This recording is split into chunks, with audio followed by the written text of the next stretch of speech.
नमस्कार, आप देखना शुरू कर चुके हैं द इंटरव्यू लाइव पॉडकास्ट। आज हमारे साथ मुख्य अतिथि हैं जो कि शिक्षाविद भी हैं, एक शिक्षक भी रह चुके हैं, लेखनी में महारत हासिल है। इन शख्स से हम आपकी रूबरू कराने जा रहे हैं और क्या कुछ कहते हैं इन्हीं से हम आपको परिचय करवाते हैं। द इंटरव्यू लाइव पॉडकास्ट को मैं हार्दिक स्वागत करता हूं और साथ ही संपूर्ण देशवासियों को गणतंत्र दिवस 26 जनवरी की बधाई भी देता हूं। सर, शिक्षा की बात हो रही है, शिक्षा का विस्तार करने पे चर्चा की जा रही है। सरकार लाखों करोड़ों अरबों रुपए का पैकेज शिक्षा पे देने जा रही है। सरकारी स्कूल का कई तरह का राशियों को बच्चों को वितरण करने का निर्णय लिया जाता है। क्या धरातल पे ये वस्तुएं पहुंच रही हैं? क्या बच्चों को मालूम है कि शिक्षा सरकारी स्कूल में ही मिलता है, प्राइवेट संस्थानों में नहीं? जहां तक ये सरकार की बात है तो अभी के नए दौर में इंफ्रास्ट्रक्चर पर सरकार खर्च कर रही है और बहुत सारी चीजें जमीन पर दिखाई भी दे रही हैं, लेकिन उसका प्रचार प्रसार जन जन तक पूरा नहीं है। क्योंकि प्रचार प्रसार सरकार कर भी रही है जिस स्तर का होना चाहिए। जैसे मान लो आधार कार्ड बनना होता है तो पूरी दुनिया जान लेती है, आखिर क्या वजह है? और सरकार की योजनाएं हैं, पहुंचती हैं, लेकिन 100% नहीं पहुंचने के कारण ये समस्या उत्पन्न होती है कि सरकारी योजनाओं का लाभ विद्यालय में बच्चों को भी नहीं मिल पाता है। जहां तक पहुंची मिला, जहां नहीं मिला वो घोरमट्ठा हो जाता है। यदि काम सरकार की ओर से हो रहा है। शिक्षक का अनुपात सरकारी विद्यालयों में क्या पूरा है? जी नहीं, यही तो रोना है। जिस तरह से अभी हाल के 2 वर्षों में शिक्षा सचिव पूर्व के पाठक और वर्तमान सिद्धार्थ जी ने विद्यालय के विकास के लिए, इंफ्रास्ट्रक्चर के लिए खुली छूट दी और उन्होंने प्रिंसिपल्स को कहा कि अगर आप काम नहीं करते तो आपको अक्षम माना जाएगा। आपको पूरा वित्तीय और प्रशासनिक छूट दी जाती है। उसके बावजूद भी कुछ लोग डर के कारण काम नहीं करके रहे हैं, कुछ लोग किए हैं काम को। और जहां तक मैंने शिक्षक अनुपात की बात कही कि बेंच कुर्सी तो आया, कमरे भी सुधरे हैं और अभी वर्तमान में कमिश्नर और डीएम साहब को दिया गया है विकास कार्य के लिए, लेकिन शिक्षक के अनुपात में 0 है। कोई विषय तो पूरा ही खाली है। +2 में अगर साइंस फैकल्टी है तो मात्र एक शिक्षक है, अब उसमें फिजिक्स केमिस्ट्री बायोलॉजी है तो बाकी कुछ से पढ़ाई होगी। आप आइए माध्यमिक में आइए तो पूरे विषय के शिक्षक नहीं है। मूल्यांकन का जब कार्य चलता है तो संस्कृत के कॉपी को हमको केमिस्ट्री के शिक्षक को देते हैं। तो इससे सोचा जा सकता है कि क्या मूल्यांकन बच्चों का हो रहा है। तो शिक्षक की बहुत कमी है। सबसे पहले सरकार इस पर ध्यान दे। बहाली हुई है, नौकरियां दी जा रही हैं, लेकिन जिस अनुपात में नौकरी चाहिए वो पूरा ना होने के कारण अभी भी वर्तमान में, आज के डेट में जो मैं बात करूं, आज के डेट में शिक्षक की पूरी कमी है। तो सरकार के तरफ से तो मापदंड ये चलता है कि गरीबों के बच्चों को, जो असहाय हैं, निर्बल हैं, उनके बच्चे सरकारी विद्यालय में पढ़े, मिड डे मील की योजनाएं चल रही हैं, फिर भी बच्चे क्यों प्राइवेट संस्थानों में अपना एडमिशन करवा रहे हैं? सरकारी तौर पर शिक्षक भी अच्छे हैं, इसमें कोई कमी नहीं उनमें है, लेकिन उनकी जो मानसिकता आज जो सामने समाज में है कि शिक्षक को शिक्षा राजनीति में आते हैं, लेकिन जब तक वो शिक्षण कार्य कर रहे हैं सबसे पहले शिक्षक को राजनीति में नहीं आना चाहिए। दूसरी बात है कि अभी जो वेतन का जो असमानता हो गया है, लोग नौकरी के लिए दौड़ रहे थे, नौकरी सरकार ने दिया भी, शपथ लिया, लेकिन बाद में अब उनका कंपटीशन हो गया कि पुराने शिक्षक 1.25 लाख कमाते हैं, तुम 30,000 35,000 में क्यों पढ़ाएं? राजनीति का शिकार और मानसिक प्रताड़ना वो अपने आप को समझते हैं। और क्लास में बैठने जाने के बाद स्कूल तो जाते हैं और अभी नया ऐप आ गया, अटेंडेंस हो गया, सारी सुविधाएं सरकार कर रही है, कसावट आई है, उनकी उपस्थिति दर्ज हुई है, लेकिन क्लास में शिक्षा नहीं हो रही है। एक तो शिक्षक की कमी, दूसरा उनकी मानसिकता, उन्हें इतना पैसा मिलता है, मुझे कम मिलता है। या तो सरकार समानता को दूर करे। इस अनुपात में तो प्राइवेट शिक्षण संस्थानों में प्राइवेट स्कूल जो है वो भर भर के कमाते हैं, लेकिन कहीं ना कहीं शिक्षकों को वेतनमान कम दिया जाता है।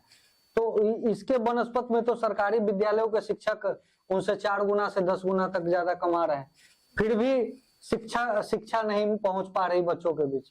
उसका मुख्य कारण ये है कि मैंने पहले ही बोला कि आपसी कंपटीशन हो गया है।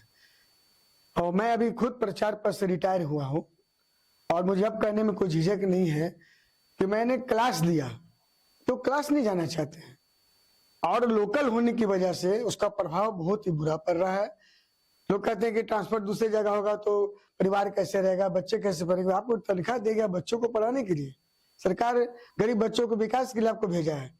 और लेकिन लोकलिटी में मैंने देखा कि क्लास दिया गया, अब जैसे संगीत के शिक्षक हैं वहीं के हैं लेकिन क्लास नहीं जाते हैं, पेंटिंग के हैं पढ़े हुए हैं, मतलब एक बात और देखा जाए जो बहुत गौरतलब है, इस पर सरकार गौर भी नहीं देती है, बाहरी तो करती, उर्दू की पढ़ाई अगर कोई शिक्षक की बहाली होती है सर, तो क्या वो सिर्फ उर्दू के 5 बच्चों के लिए बहाली होती है?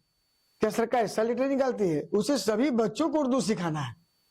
मेरा दुर्भाग्य है कि मैं पूरे 60 साल में रिटायर किया हूं, अपने जीवन काल में जहां जहां भी विद्यालय में, मरवाड़ी उच्च विद्यालय में रहा, प्रभारी भी रहा, मोकामा में भी प्रिंसिपल से रिटायर किया हूं, उर्दू के शिक्षक 5 बच्चों को क्लास में ले जाते हैं, तो क्या पढ़ाते हैं तो वही जाने। तो सरकार क्या उनको 5 बच्चों को शिक्षा देने की नौकरी देती है? ये समस्या बहुत बड़ी है। उनको सबको पढ़ाना है, सबको ज्ञान। जिस तरह केमिस्ट्री का टीचर पूरे क्लास के बच्चों को पढ़ाता है, तो आप अगर 300 बच्चों को उर्दू पढ़ाइए। अगर भाषा का विकास करना चाहते हैं, इसमें तो भाषा विकास आप खुद नहीं चाहते। पहले सर स्काउट चलता था, खेल कूद में सरकारी स्कूलों का मापदंड बहुत ज्यादा होता था, बच्चे खासकर बहुत उसमें कबड्डी से लेकर वॉलीबॉल और बहुत तरह का गेम होता था। आपने बहुत अच्छा प्रश्न इंडोर किया है। आउटडोर, लेकिन अब क्यों बंद हो रहा है? बहुत अच्छा प्रश्न किया है। ये होता था इसलिए सरकारी स्कूल में बच्चे जाते थे। आज करिकुलम पर नई शिक्षा नीति में फिर उन्हीं चीज को वापस किया गया है, लेकिन दुर्भाग्य है कि शिक्षक की भी कुछ ऐसी मानसिकता है कि सरकार की योजनाओं को लागू नहीं करना चाहते, इसका निरीक्षण होना चाहिए।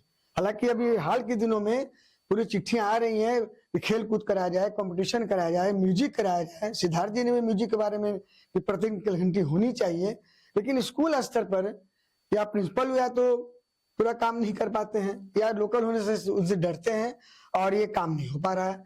तो बच्चों को कुछ दीजिएगा नहीं तो बच्चे क्यों आपके स्कूल में आएंगे? आप प्राइवेट की बात करें कि कम पैसे में भी अच्छी पढ़ाई क्यों है?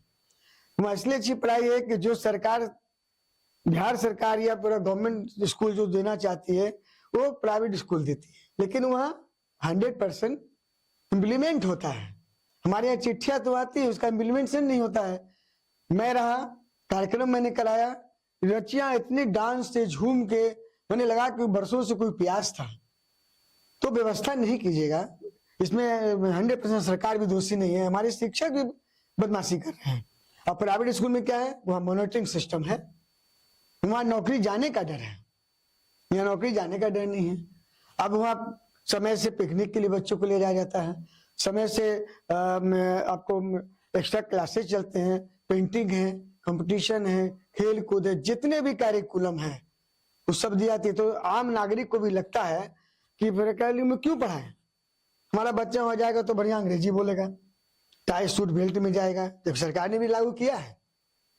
लेकिन समस्या वही है कि हम सक्षम हैं, लेकिन आपसे ड्रेस कोड लागू तो हुआ, क्या ड्रेस कोड सरकार को गरीब बच्चों को मुफ्त में नहीं देना चाहिए? नहीं, उनको मिलना चाहिए और सरकार दे भी रही है, लेकिन कहा ना कि गलती अगर देखा जाए तो सरकार की मॉनिटरिंग सिस्टम में गलती है और हमारे शिक्षक जो प्रधान होते हैं जहाँ अच्छे से काम करते हैं विद्यालय आज भी अच्छे चल रहा है। मैक्सिमम स्थिति है कि लोग खुद ही इंटरेस्ट नहीं ले रहे, सरकार के पैसों को बर्बाद कर रहे हैं।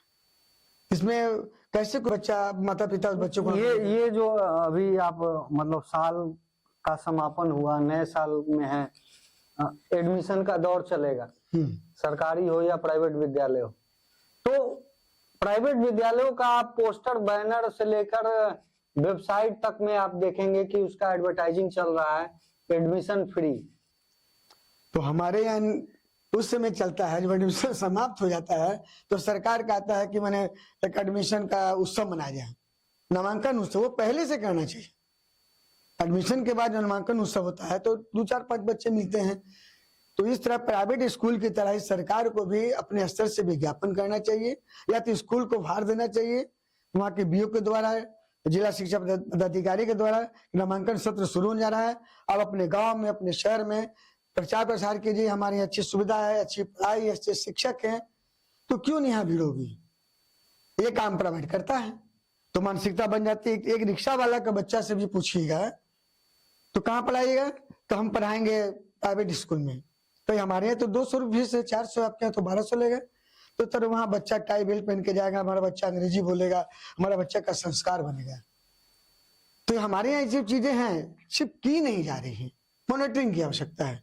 शिक्षक सक्षम है, कर सकते हैं। कई विद्यालयों, सरकारी विद्यालयों में सर पहले कैंटीन था, जिम का एरिया बना हुआ था 10th क्लास तक में जो पहले थे। लेकिन अब स्वास्थ्य संबंधी जो होता है कि बाहरी फूड बच्चे खा रहे हैं, जिससे कि फूड पॉइजनिंग कई स्कूलों में हुई है लगातार।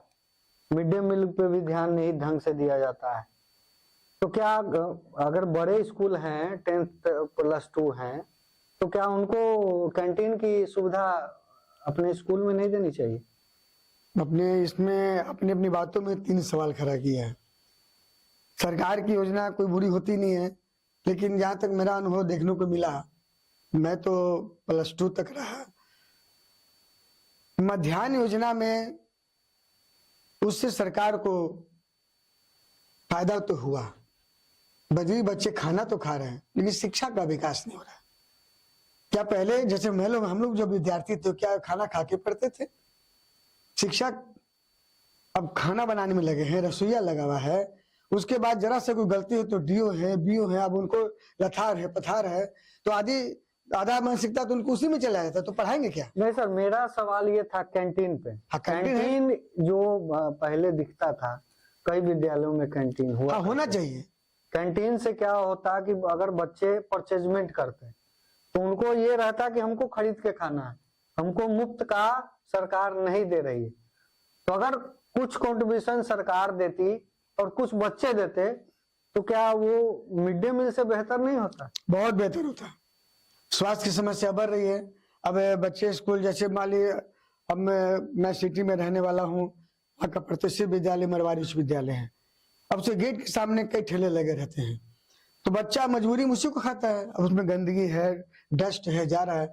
तो कैंटीन व्यवस्था उस विद्यालय में थी बहुत पहले। आपने जिम की बात कही, तो आज फिजिकल टीचर नहीं है, जिम की व्यवस्था कर दी जाए तो फिजिकल टीचर की बात ही नहीं है, जिम कौन कराएगा? एनसीसी कुछ है, कुछ विद्यालय में नहीं है। तो खाने के लिए कैंटीन की व्यवस्था +2 तक होनी चाहिए, ताकि बच्चों को स्वस्थ भोजन मिल सके और स्वास्थ्य पर बुरा असर न पड़ सके। और ये एक बात हम कहना चाहेंगे कि पूरे बिहार के विद्यालयों में जिस तरह पहले स्काउट गाइड के टीचर हुआ करते थे, फिजिकल हुआ करते थे, उन्हें पुनः बहाल किया जाए। योजना में है, लेकिन अब तक बहाली नहीं हुई है। आखिर सरकार को सर आप अपने तौर पे, क्योंकि आप खुद शिक्षक रह चुके हैं, प्रिंसिपल रह चुके हैं, आप कई तरह के योजनाओं को आपने देखा है, महसूस किया है, तो सरकार को आप क्या कहना चाहेंगे कि कितनी जल्दी वो स्पीड ट्रायल जो होता है, कितनी जल्दी वो व्यवस्था? सरकार को मॉनिटरिंग सेल को ठोस बनाना होगा। कोई चीजें वहां से चल के आती हैं, आदेश आता है, उसका इम्प्लीमेंट पूरी तरह से हो नहीं पाता है। और मॉनिटरिंग, जैसे अभी आपने मोबाइल ऐप किया तो शिक्षक आने लगे ना, हालांकि उसमें कुछ गड़बड़ियां लोग किए तो उसको भी टाइट किया गया। तो आप मॉनिटरिंग सेल को ठीक रखिए कि क्लास हो रहा है कि नहीं, पढ़ाई हो रही। खाली सिर्फ चिट्ठी देने से और कहने से काम नहीं चलेगा, पदाधिकारी को वहां तक पहुंचना होगा, इस उद्देश्य से कि वो काम भी हो, ये नहीं कि कमाने का काम हो। हालांकि मुझे ये बात बोलनी नहीं चाहिए, लेकिन कहीं ना कहीं तो भ्रष्टाचार। एक सवाल सर और खटकता है कि मैट्रिक परीक्षा हो या इंटर का एग्जाम हो, सीसीटीवी कैमरा देखने को अब मिलने लगा है। सीसीटीवी कैमरा शुरू से क्यों नहीं क्लासरूम में लगता, जो बाद में बच्चे चोरी करने जा रहे हो और उसके लिए सीसीटीवी कैमरा लगा दिया जा रहा? सीसीटीवी कैमरा तो सरकार की योजना में है और उसको हर विद्यालय में लगना चाहिए। उसके दो फायदे, तो बच्चे विद्यालय स्तर से ही चोरी करना बंद कर देंगे, दूसरा बच्चे पढ़ने में मन लगाएंगे और विद्यालय की क्या गतिविधियां हैं वो साफ साफ दिखाई देगा और उसका मॉनिटरिंग हो सरकार के द्वारा। क्या शिक्षक क्लास में सबसे बड़ी बात है सर कि मैट्रिक में हम सीसीटीवी कैमरे का यूज कर रहे हैं, शुरू से क्यों नहीं कर रहे हैं कि बच्चे पढ़ लें तो उस समय सीसीटीवी की जरूरत ना पड़े। वही बात तो मैंने कहा कि जो सिर्फ परीक्षा भवन में लगाया जाता है तो औचित्यपूर्ण नहीं है, उससे क्या होता है। लेकिन शुरू से लगाइएगा तो बच्चा को शुरू से ही डर रहेगा, गार्जियन भी कहेंगे बाबू पढ़ के जाओ, उससे शिक्षक भी और शिक्षक ही पढ़ाएंगे, शिक्षक ही पढ़ाएंगे। हालांकि सरकार जो अपना प्रश्न किया है इस मुद्दे पर सरकार अभी आई है और इसका पत्र भी आया है कि उन्होंने आज कितना क्लास लिया, कौन सी घंटी की है, प्रतिदिन भेजना है। लेकिन मॉनिटरिंग सेल पावर नहीं होने के कारण तो फिर ऐसे ही रह जाएगा। स्पॉट पर आना पड़ेगा, हमारे पदाधिकारियों को स्पॉट पर आएंगे, सुधार होगा और उनकी मंशा होगी कि शिक्षकों को पहले दंड नहीं, पहले उनको चेतावनी, उसके बाद तब उन्हें पनिशमेंट करें, तब शिक्षा में बिल्कुल ही सुधार होगा। सरकार अपने हाथ से ओर से खूब प्रयास कर रही है लेकिन कहीं की वो भी असफल हो जाती है और हमारी मानसिकता जो शिक्षकों की राजनीतिकरण या वेतन का समानता लेकर के जो साफ तौर पर देखा जा रहा है विद्यालयों में, उसे तो हर हाल में बच्चे को घटा होता है। बिहार में बिहार सरकार के द्वारा जो भी कर्मी आते हैं, एचओ जो होता है पेमेंट रोक देना, क्या वो कहीं सही है? क्योंकि आर्मी या मिलिट्री में ऐसा नहीं होता है, वहां होता है कि हम आपके परिवार को वेतन देते रहेंगे, आप पे प्रेशर बना रहेगा। लेकिन बिहार या जो राज्य में जो भी कर्मी आते हैं उनको एचओ कर दिया जाता है, उनका वेतन रोक दिया जाता है। क्या यह सही है? नहीं, वेतन नहीं रोकना चाहिए, इसलिए कि वेतन कोई नौकरी अकेले नहीं करता है, कोई भी इंसान नौकरी करता है अपने परिवार के लिए करता है। अगर वो गलत दोषी है तो उसके हिस्से का वेतन काट के परिवार को चालू रखना चाहिए। और एक वेतन कटने से अभी जैसे पाठक जी के समय में कई शिक्षकों का वेतन कटा, कई भुखमरी के कगार पर आ गए और कई का अभी तक चालू भी नहीं हुआ। तो वेतन नहीं काटिए, पनिशमेंट दीजिए उसको, या तो सेल्फ पनिशमेंट दीजिए जो आप कहना चाह रहे हैं, किसी उसी को पनिशमेंट दीजिए, उसका वेतन काटिए, परिवार को दीजिए ताकि सुचारू रूप से काम सके। लेकिन पहले है कि आप पहले चेतावनी दीजिए, डायरेक्ट वेतन काट देते हैं तो फिर तो परिवार बिछड़ जाएगा, फिर उनके बच्चे कहीं ना कहीं पढ़ रहे हैं तो मेंटली प्रेशर में और वो फीस कहाँ से देंगे, वो बच्चे से कहाँ से पढ़ाएंगे। तो वेतन काटने के पक्ष में मैं नहीं। तो शिक्षा पे चर्चा हुई और कई तरह के सरकारी योजनाओं की जानकारी मिली, किस तरह से यहाँ शिक्षा का अभाव है या शिक्षा का स्तर कहाँ पे पहुंचना चाहिए। हमारे साथ शिक्षाविद अनिल रश्मि सर थे और इन्होंने बताया कि क्या कमियां हैं और क्या खूबियां हैं। कमियों के बारे में भी लोग जानेंगे और खूबियों के बारे में भी जानेंगे कि सरकारी योजनाएं हमें हमारे बच्चों को किस तरह से मिल पाएंगी और सरकारी विद्यालयों में कैसे हम जाएंगे। तो हमारे चैनल को लाइक, सब्सक्राइब, शेयर करना ना भूले।